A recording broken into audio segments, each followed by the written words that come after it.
The national chip processing trials actually started, I think, in 2010 under leadership with David Parrish and the chip companies, and I think Charlie Higgins has been help support that. And of course, that goes back to the Snack Food Association trials that were conducted long before that.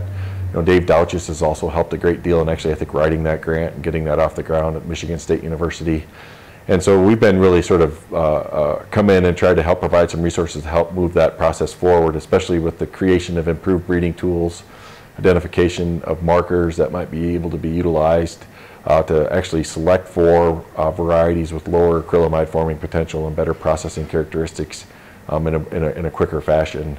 And really trying to create tools for the breeders to utilize and implement. And there's been a lot of progress made in that side of things. We've also actually modified a few potatoes at University of Wisconsin and some other locations where we actually have silenced acid invertase in some of the common chip potato clones. That works very well. And of course we know that there's been some private efforts to silence asparagine synthase, and that also works in trying to lower the overall acrylamide content. With regard to fry processing trials, those have been ongoing for 2 years now. They actually started in the summer of 2011, were continued last year.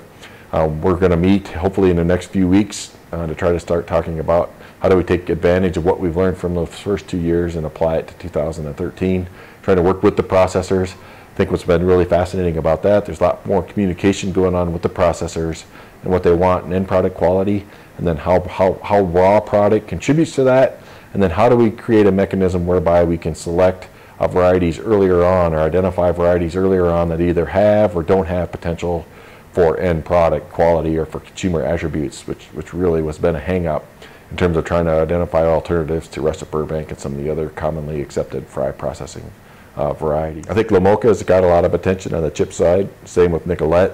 A couple other varieties are coming forward. One on Michigan line is moving forward that looks like it has a lot of potential.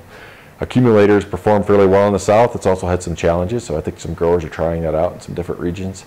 A lot of this has been facilitated through the work that Dave Douches originally started with the U.S. Potato Board chip trial, the national chip processing trial. So that's very encouraging.